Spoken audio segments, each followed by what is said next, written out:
Damla Hanım merhaba, hoş geldiniz. Hoş bulduk, merhaba, nasılsınız? Teşekkür ederim. Bugün sizinle travma odaklı ebeveynliğe kısa bir giriş yapalım istiyorum. Hazır mısınız? Hazırım. Aslında çok da isterim çünkü bu konuda merak ettiğim bir sürü şey var. Bazen nasıl davranacağımı kestiremiyorum, emin olamıyorum. Bu durumda da kendimi çok çaresiz hissediyorum. Çok haklı bir hissiyat. Çünkü travmatik yaşamdan gelen çocuklar bazen duygularını dile getirmekte ya da davranışları durumlara orantılı ifade etmekte zorlanırlar. Travma odaklı ebeveynlik de tam olarak çocukların bu zorlu hallerini anlamayı içeriyor. Sizin ne gibi yaşadığınız zorluklar var çocuğunuzla? Yani mesela bazen böyle çok küçük bir şey bize kocaman bir krize neden olabiliyor. Neye sinirlendiğini de anlamıyorum. Anlamaya çalışıyorum ama bence çok küçük olan bir şey ve o bütün gün devam edebiliyor. Böyle bir durumda da nedenini anlamadığım için nasıl davranacağımı da bilemiyorum. Az önce bahsettiğim orantısızlık için aslında iyi bir örnek vermiş oldunuz. Bazen travmatik deneyimlerden, stresli yaşantılardan gelen çocukların mevcut durumuna uygun olmayan duygusal ya da davranışsal tepkiler verdiklerini görüyoruz. Bunun sebebi aslında geçmişteki bu stresin çocuklarda bir tehlike alarm sistemi çalıştırmaya başlamış olması.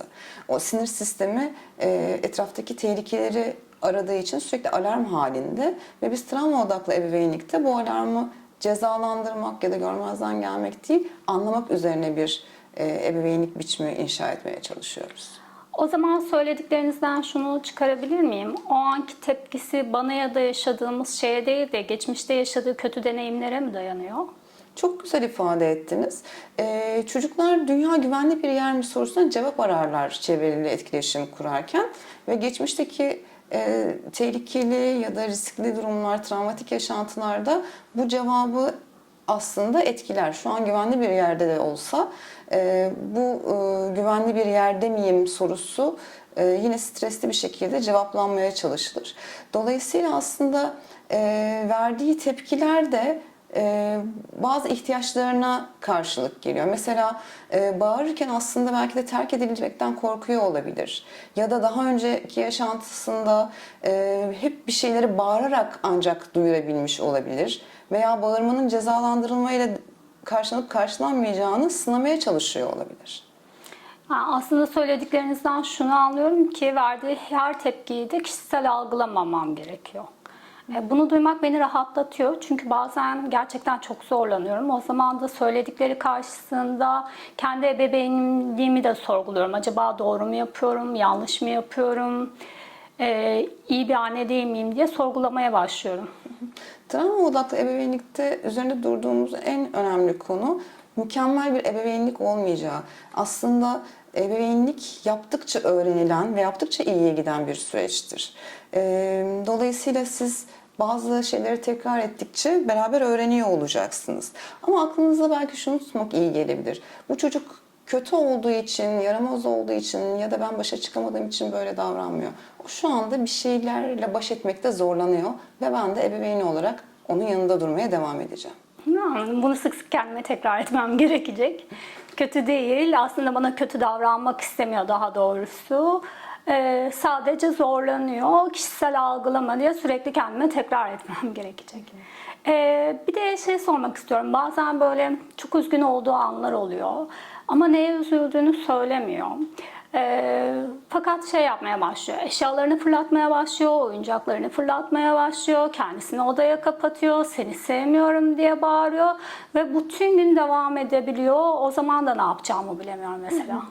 Bu bahsettiğiniz durum aslında çocuğun kendi duygularını anlamakta, ifade etmekte ve düzenleyebilmekte sorun yaşamasıyla alakalı.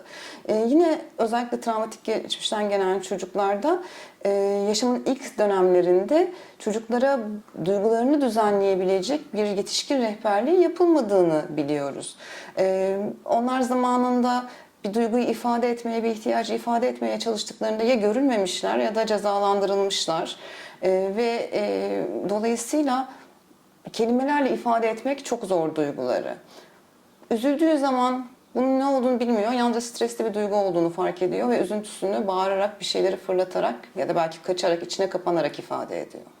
Peki benim bu durumda ne yapmam gerekiyor? Çünkü konuşmam mı daha iyi yoksa o an onu yalnız mı bırakmam daha iyi? Çok emin olamıyorum bazen.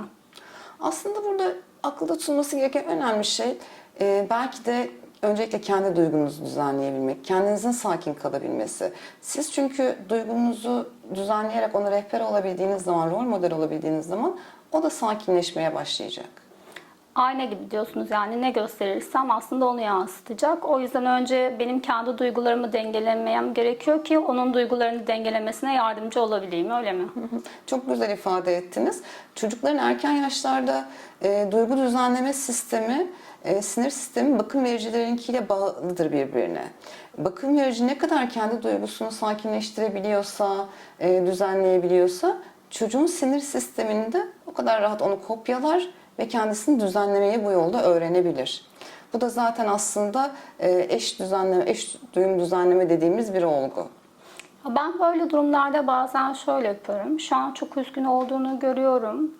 Ama ben yanındayım, merak etme diyorum. Ama bu ne kadar işe yarıyor ya da işe yarıyor mu, yaramıyor mu çok da emin olamıyorum doğrusu. Aslında siz bu cümleyi tekrarladıkça bu onun için yeni bir deneyim. Duygusunun görünmesi, ifade edilmesi, kabul edilmesi yeni bir deneyim. Ve siz bu cümleyi tekrarladıkça onun zihninde ve bedeninde bir yankı buluyor, emin olun. Davranışa dönmesi, değişime dönmesi bir zaman alacak. Çünkü üst üste birikmesi gerekiyor bu deneyimin. Ama muhakkak bir iz bırakıyor ki ve aslında güvenli bağ kurmak derken de tam olarak bunu kastediyoruz. Peki güvenli bağ dediniz ya, sizce ben bu bağı kurabiliyor muyum ya da güvenli bağlanma dediğimiz şey daha sonradan da gerçekleşebiliyor mu? Bu soruyu soruyor olmak bile aslında güvenli bağlanma kurmak için bir temeliniz, zemininiz olduğunu gösteriyor. Çünkü bir ebeveynin bu konu üzerine düşünebilmesinden, bunu isteyebilmesinden başlar güvenli bağ kurmak. Çocuğun duygusunu kabul etmek, onu olduğu haliyle onaylayabilmek, ihtiyaçlarını karşılayabilmektir güvenli bağ kurabilmenin yolu ve tabii ki de bunu zaman içerisinde inşa edebilirsiniz. Söyledikleriniz beni çok rahatlattı öncelikle. Çünkü bazen doğru yapıp yapmadığıma çok emin olamıyorum. Ama elimden gelenin en iyisini yapmaya çalışıyorum. En kıymetli olan şey de bu. Elinizden gelenin en iyisini yapmak. Çünkü aslında mükemmel ebeveynlik diye bir şey yok. Yeterince iyi ebeveynlik kavramından bahsedebiliriz. Tabii ki de her zaman hatalar olacak, eksikler olacak. Ama siz sevgiyle, sabırla ve travma odaklı ebeveynlik üzerine kendinizi geliştirerek, onun ihtiyaçlarını görerek bu bağı kurduğunuz sürece iyileşme muhakkak gerçekleşecek. Çok teşekkürler, sağ olun. Ben de teşekkür ederim.